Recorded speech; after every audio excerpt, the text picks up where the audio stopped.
Probabilities from two-way frequency or relative frequency tables and use the conditional probability formula. First of all, a conditional probability is when we restrict ourselves to just part of the outcomes. The conditional probability of A given B, B being an event that we're told or restricts our looking at anything only that has the characteristic B, is the probability that the event A occurs given or knowing that the event B has already occurred. The definition for the conditional probability of A given B is the number of outcomes that are in both A and B divided by the number of the thing which we know, which is B. This is the same as looking at only the row or column for B in a two-way table and finding the number that have the characteristic A. For example, if we were to look at our classroom and I simply asked you, what's the probability that one of you have a sibling or brother or sister in the school, we would get a certain answer.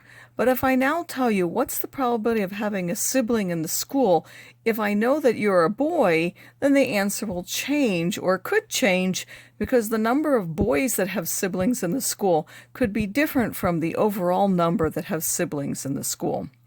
In our first example, we want to look at a two-way table in which 100 migraine headache sufferers participated in a study of a new medicine. Some were given the new medicine and others were not. After 1 week, participants were asked if they had experienced a headache during the week. The two-way frequency table gives the results. For our purposes, we're going to call having a headache as H, not having an ache as not the complement, took the medicine as M, and did not take the medicine as M complement. We want to give probabilities to the nearest percent. What is the probability that a participant who took the medicine did not get a headache? Again, it says a participant. We know that a participant took the medicine, so that's what we're given. That goes in the second part, and then we want the probability that they did not get a headache. Did not get a headache is H complement, so we want the probability that they did not get a headache if we know that they took the medicine. We take the number of those that have both characteristics and divide by the number that have the given characteristic, which is giving the medicine. So basically what we're doing is we're restricting ourselves, instead of to the whole table, we're restricting ourselves to just this column of those people who took the medicine. How many did not have a headache? 54 out of a total of 65 who had the medicine. This is different from the number that didn't have headaches in general, which is 76 out of 100. What is the probability that a participant who did not get a headache, now we know that they did not get a headache, now we want to know the probability that they took the medicine. Again, on the top is the number that have both, but on the bottom now again is the number of the one we're given that they did not get a headache. This is restricting ourselves to this row of the table in which we know that they didn't have a headache, and we get 54 out of 76, or 71%.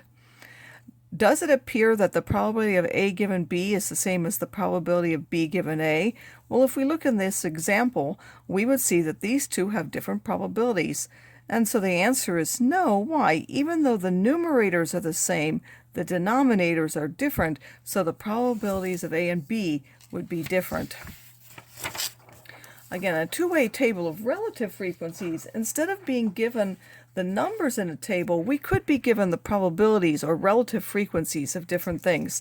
In this case, instead of using the numbers, know that you can also find the same probability if we have probabilities for the things.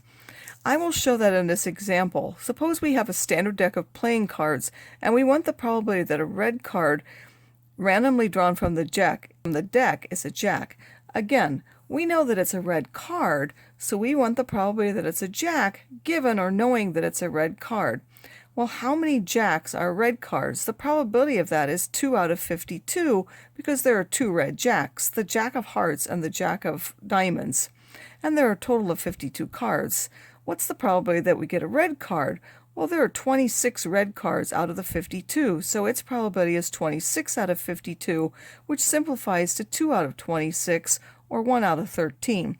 Again, had we used the number definition directly, the number of jacks that are red is just 2, and the number of red cards is 26. Again, I'm simply trying to show you that if you have the probabilities, you can also use probabilities instead of numbers. In this case, the numbers would be easier, but again, this is to show you purely that you can find it with probabilities. What is the probability that a jack randomly drawn from the deck is a red card? Well, now we know that a jack was randomly drawn, so we want the probability that it was red if we know that it was a jack. Again, we find the probability of having both of them, 2 out of 52, but now we divide by the probability of a jack, which there are only 4 of those out of 52, so we would get 2/4 or 1/2. Again, the top is the number of red and a jack, and the bottom is the number of jacks. Now we will go through quickly the problem set. In the guided practice, it says find each probability. Make sure throughout the problem set that you're reading to see which condition is given and which one is the one that we want the probability. Here it says find a probability that a drawn face card is a king. So we know that it's a drawn face card and we want the probability that it's a king. Make sure that this is the one that comes second because it's the given one. Find the probability that a drawn queen is a diamond. In this case, we know that it's a queen and we want the probability that it's a diamond. In the independent practice, you will continue that. Make sure you look at what you are given when you do it. Also pay attention to any labeling of the events.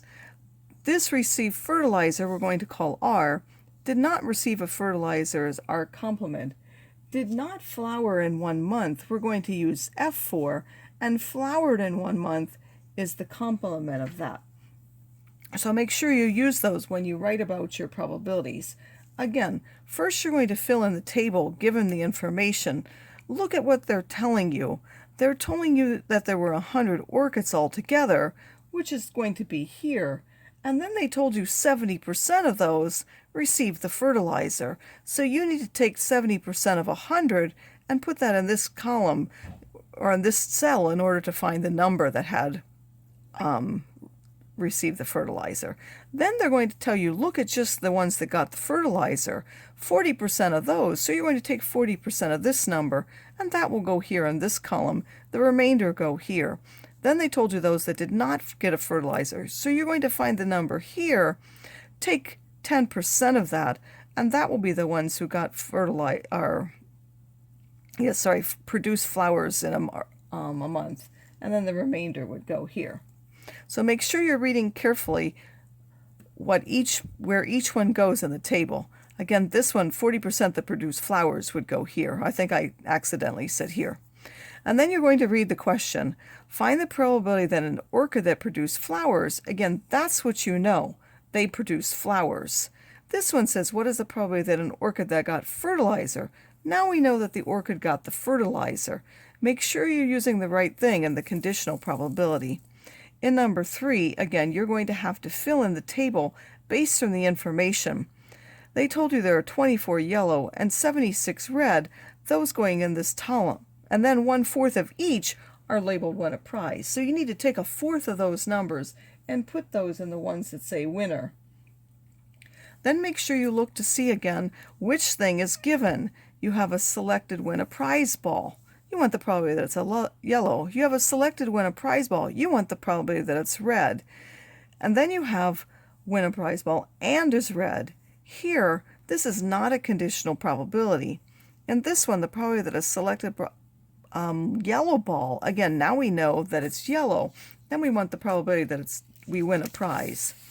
In the last page of questions, again, you're going to continue such examples. In number 4, it might help if you make a small table, a two-way table yourself of probabilities. Here you are not given numbers. Each one of these percents you have to first change into a probability by dividing by 100. In number 5, make sure you carefully read.